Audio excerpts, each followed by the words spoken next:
السلام علیکم ورحمۃ اللہ تعالی وبرکاتہ۔ محترم طالبات، آج ہم درجہ رابعہ کی طالبات کے لیے تفسیر جلالین کا درس لے کر حاضر ہوئے ہیں۔ ہم نے کل مومنین کے متعلق درس پیش کیا۔ اللہ تبارک و تعالی نے ان کے متعلق ذمہ لیا اور کہا کہ تحقیق کے مومنین کامیاب ہوئے، اور ان مومنین کے متعلق اللہ تبارک و تعالی نے کتاب اللہ کے اندر اوصاف بیان کیے۔ آج کا ہمارا سبق تخلیق انسانی سے متعلق ہے۔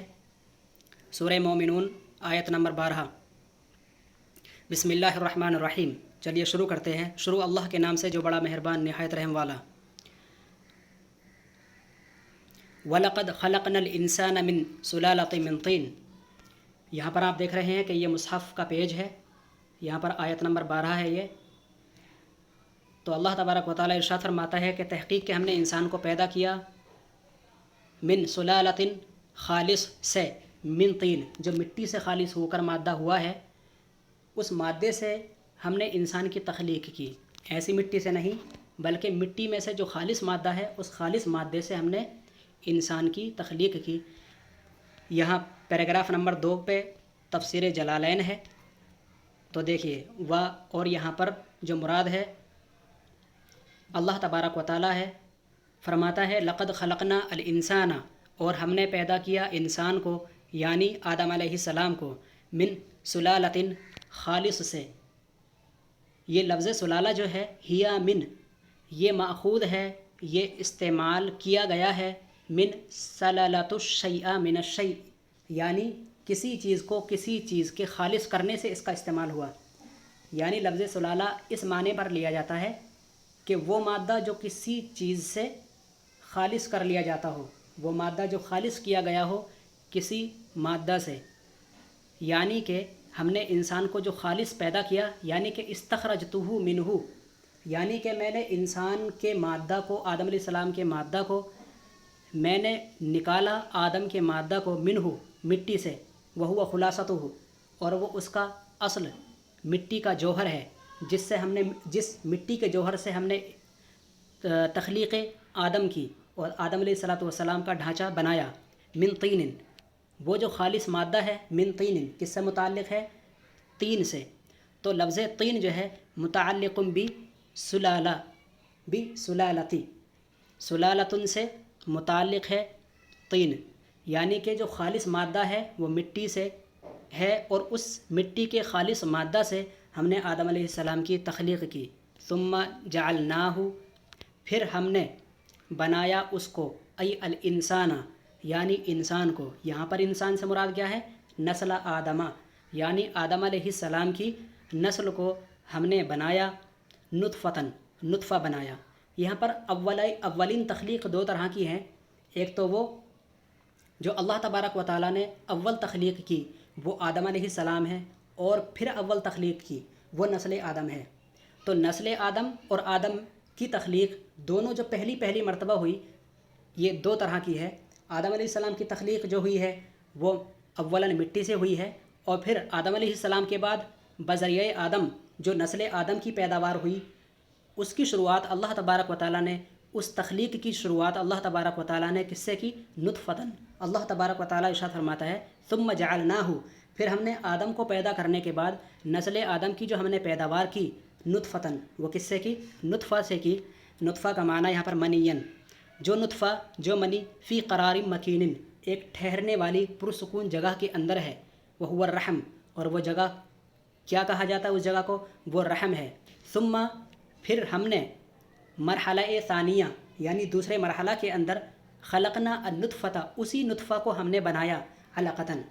انسان ڈائریکٹ نطفہ سے انسان نہیں بن گیا، بلکہ اس کے کچھ مراحل ہیں۔ ان مراحل کا تذکرہ اللہ تبارک و تعالیٰ اس طرح سے فرماتا ہے کہ ثم جعلناہ، ہم نے پہلے انسان کو، نسل آدم کو جب بنایا، نطفتاً، نطفہ بنایا، فی قرار مکین، نطفہ جو ہوتا ہے وہ ایک پرسکون ٹھہری ہوئی جگہ میں ہوتا ہے، جس کو هو الرحم، جس کو رحم کہا جاتا ہے۔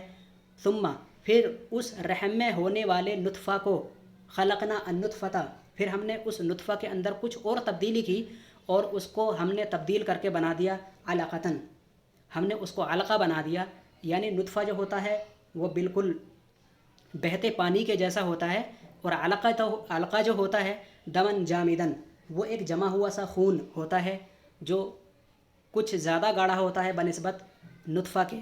ثم خلقنا العلقۃ، پھر ہم نے اس جمے ہوئے خون کے گاڑھے نطفے کو بنا دیا علقہ، علقہ تھوڑا کچھ اور زیادہ، یعنی نطفہ جو ہے اس سے زیادہ گاڑھا علقہ ہے، اور علقہ سے زیادہ گاڑھا مضغہ ہے۔ ثم خلقنا العلقۃ، پھر ہم نے علقہ سے پیدا کیا، پھر ہم نے علقہ کو بنایا مضغۃً، مضغہ کی شکل میں بنایا۔ مضغہ کہتے ہیں لحمۃً قدر ما یمضغ، یعنی ہم نے بنایا مضغہ، مضغہ کا معنی گوشت کا ٹکڑا، یعنی کہ اس قدر ہم نے اس کو سخت اور کر دیا، قدر ما یمضغ، یعنی کہ جو چبائے جانے کے لائق ہو۔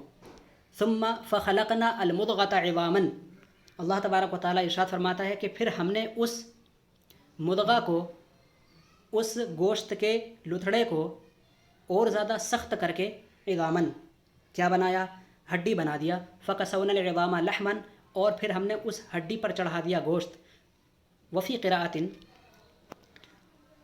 اور ایک قرأت کے اندر عظماً استعمال ہوا، والعظم فی الموضوعین، اور عظم کا استعمال دونوں جگہ پر ہوا، یعنی عظم کا استعمال دو جگہ پر ہے تو دونوں جگہوں کے اندر ہی ایک قرأت میں عظم استعمال ہوا، اور مشہور قرأت میں تو عظاماً ہے ہی، آپ دیکھ رہے ہیں۔ تو لفظ عظام دو جگہ پر ہے تو دونوں ہی جگہوں کے اندر ایک قرأت میں لفظ عظم استعمال ہوا ہے، تو لفظ عظم سے بھی قرأت کی گئی ہے۔ وخلقنا، اور لفظ خلقنا فی المواضع الثلاثہ جو تین جگہوں پر استعمال کیا گیا ہے، تین جگہوں پر وخلقنا کا جو تذکرہ ہوا ہے یہ بمعنی سیرنا، یہ بمعنی بنانے کے ہے، یعنی ہم نے اس کو بنایا، اس کو تیار کیا۔ ثم انشأناہ، پھر ہم نے اس کو پروان چڑھایا، خلقا آخر، ایک دوسری ہی مخلوق، یعنی کہ منی سے نطفہ سے علقہ، اور علقہ سے مضغہ، پھر مضغہ سے عظام، اور عظام سے پھر لحم۔ لگتا نہیں تھا کہ یہ ایک بولنے والی چیز بن جائے گی، دیکھتے ہی دیکھتے ثم انشأناہ، پھر ہم نے اس کو اور زیادہ پروان چڑھایا۔ پھر ہم نے جب اس کو پروان چڑھایا اور جب اور زیادہ ہم نے اس کو اور پیدا کیا، اس کے اندر جب ہم نے اور اپنی قدرت کا جوہر دکھایا تو ہم نے اس کو اور زیادہ بنا دیا، خلقا آخر۔ ثم انشأناہ خلقا آخر، پھر ہم نے اس کو ایک دوسری ہی مخلوق بنا دیا، بنفخ الروح فیہ، اس بے جان سے مادے کے اندر روح کو پھونک کر۔ فتبارک اللہ احسن الخالقین، تو اللہ تبارک و تعالیٰ کی بابرکت ذات ہے، اور وہ پیدا کرنے والوں میں کیا ہی خوب پیدا کرنے والا ہے۔ ای المقدرین، یعنی کہ قدرت رکھنے والوں میں کیا ہی بہتر قدرت رکھنے والا ہے۔ وہ ممیز احسن، اور احسن کا جو ممیز ہے محذوف للعلم بھی، اس کے متعلق جانکاری ہونے کی وجہ سے محذوف کر دیا گیا ہے، یعنی احسانہ کا جو ممیز ہے وہ لانے کی ضرورت نہیں ہے، کیونکہ بہت زیادہ مشہور ہے کہ اللہ تبارک و تعالیٰ نے ہی اس کو پیدا کیا، تو ممیز یہاں پر معلوم ہونے کی بنا پر اور مشہور ہونے کی بنا پر محذوف کر دیا۔ تو نحوی قاعدے کے اعتبار سے اگر ممیز معروف ہو اور معلوم ہو تو اس کا تذکرہ کرنا ضروری نہیں۔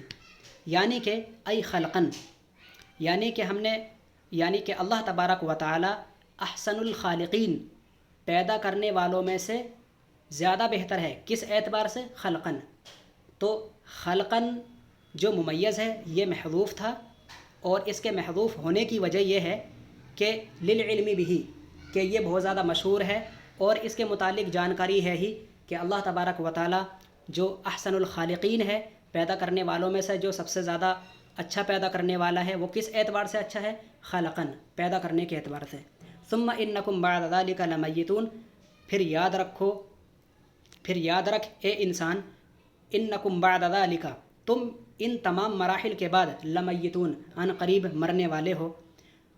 ثم انکم یوم القیامت تبعثون، اور پھر تم مر کر ایسا نہیں ہے کہ تم سے اس زندگی کے اندر جو بھی کچھ اعمال صادر ہوئے اس کا کوئی سوال یا اس کی کوئی پوچھ تاچھ نہیں ہوگی، نہیں۔ ثم انکم یوم القیامت تبعثون، پھر تم اسی طرح قیامت کے دن دوبارہ اٹھائے جاؤ گے، للحسابی والجزائی، حساب کتاب کرنے کے لیے، اور اس حساب میں جس کا حساب اچھا ہوگا اس کو جزا دینے کے لیے، اور اس حساب میں جس کا حساب برا ہوگا اور جن کے گناہ زیادہ ہوں گے ان گناہوں کے بدلے عقاب کرنے کے لیے۔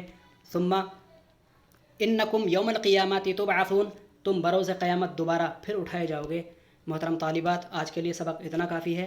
ہمیں اللہ تبارک و تعالیٰ کی بارگاہ میں ہماری دعا ہے کہ اللہ تبارک و تعالیٰ ہمیں نیک کام کرنے کی توفیق عطا فرمائے، اور قیامت کی تیاری، بروز قیامت نیک اعمال نامہ اعمال میں زیادہ ہونے کے لیے ہم اللہ تبارک و تعالیٰ کی بارگاہ میں دعا کرتے ہیں، اہدنا الصراط المستقیم، اے اللہ ہم تمام کو سیدھے راستے پر چلا، آمین آمین یا رب العالمین۔ السلام علیکم ورحمۃ اللہ تعالیٰ وبرکاتہ۔